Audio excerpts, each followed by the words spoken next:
Good morning. My name is Joel Navarrete. I have traveled 7 hours from Las Cruces, New Mexico to stand before you today because this issue cannot be ignored. Our Her Care Connection team sees the front lines daily. Every day, we see cars pulling into the abortion clinic, most often women with Texas license plates. While I stand here before you, there is a woman in Las Cruces who is taking a small white pill, mifepristone. What this pill will do is starve her baby to death. She will travel back to her home in Texas, and she will take the second pill, misoprostol. What this will do is it will induce labor, and she will deliver her dead child in her home alone.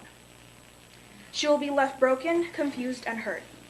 These are women from your communities, your neighborhoods, your churches, your schools, and your workplace.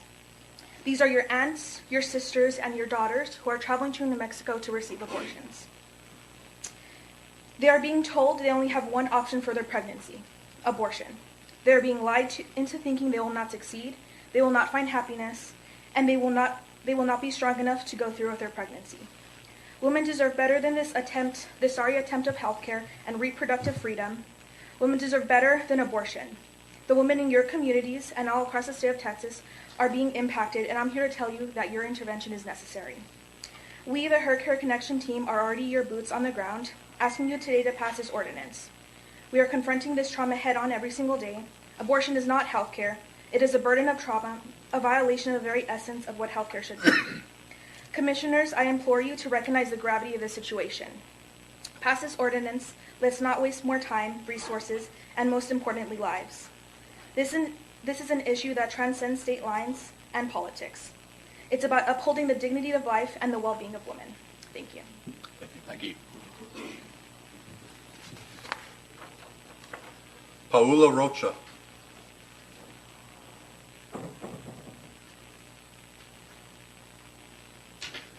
Good morning, Commissioners. It is a pleasure to be speaking to you today. My name is Paola. I'm from the El Paso, Las Cruces area. I'm a proud Texan, moved here from California, an aspiring nurse, and the welfare of women and children is my calling. And I work for the organization known as Her Care Connection that encounters abortion-vulnerable women in New Mexico. We see so many Texan women on a regular basis coming to New Mexico. Just a few weeks ago, our team was able to talk to a young woman from San Antonio who had traveled alone to New Mexico.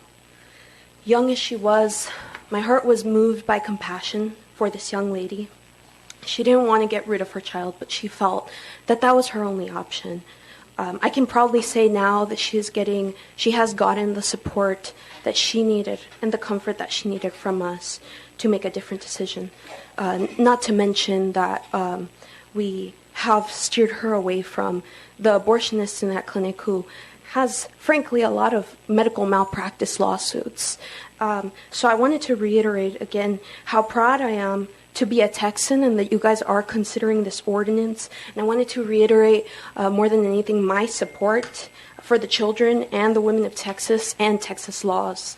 I am proud that Texas has laws against the murder of children, and I see this ordinance as a frankly a common sense extension of that policy that prevents my state from being complicit in the murder of children. So I urge you to vote for this ordinance. Thank you so much, Commissioners. Thank you, Ms. Rocha.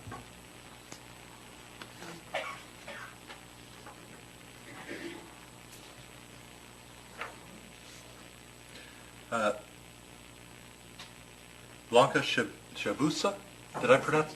Savusa. Savusa, Yes. thank you.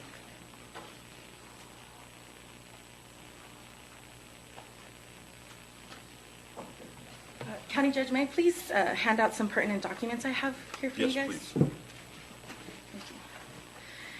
My name is Blanca Saus, and I stand before you today having traveled 7 hours from Las Cruces, El Paso area to make this brief plea. I urge you to pass the proposed ordinance aimed at ending the trafficking of Texas women for unregulated abortions in New Mexico.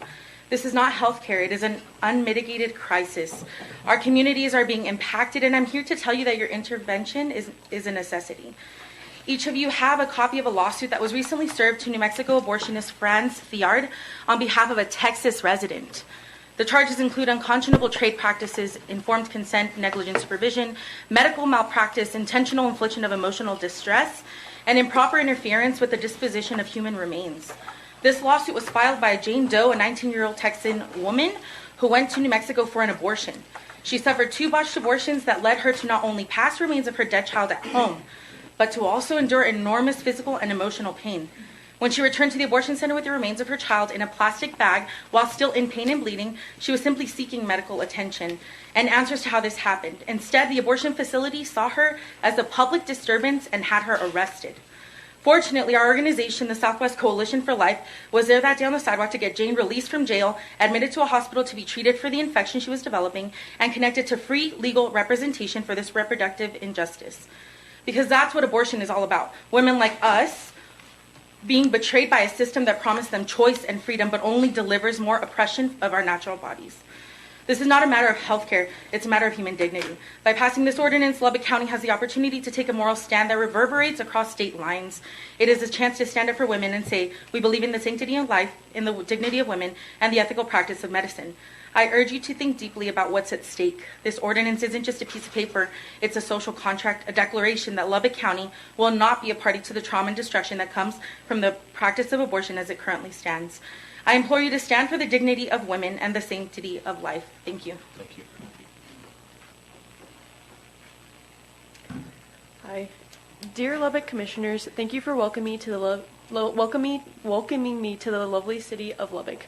My name is Ashlyn Myers and I come from the city of Las Cruces, New Mexico, a 7-hour drive to tell you what we're seeing back home. Please know that there are 4 abortion clinics in Doña Ana County and there will soon be another tax-funded with $10 million by the state of New Mexico. All 5 are targeting and seeing 95% Texas women. Those seeking abortion are using your roads and are crossing state lines to harm a child that does not want to be harmed. This is abortion trafficking. Instead of going to New Mexico for their abortion tourism, we would hope that they would go to Guiding Star Southwest, a full-spectrum, life-affirming medical center with one location right next to the Las Cruces Women's Health Organization, which is witnessing the traumatic experience that women are going through daily.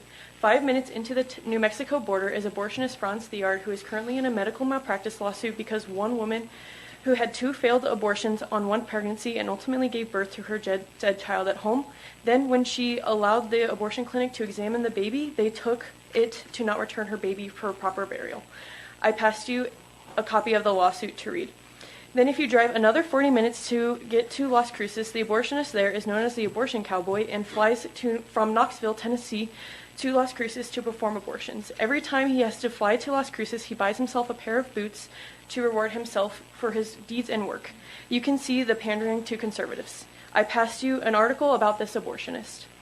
This is the type of health care that women are receiving when they travel to New Mexico to receive health care. Abortion is harming these women physically and emotionally, and I hope that you can see that it is on the cities and state of Texas to protect their own women and children from these abortionists. I want to also add that I know that Representative Dustin Burrows, who is a lawyer, has put in work to inform you with proper sources and legal information that there is nothing unconstitutional or illegal about this ordinance. So therefore, I see absolutely no reason for you to vote anything but yes for this ordinance. Please see the urgency and the fact that I travel just to speak on this ordinance, and please vote yes. Thank you, Ms. Marsh.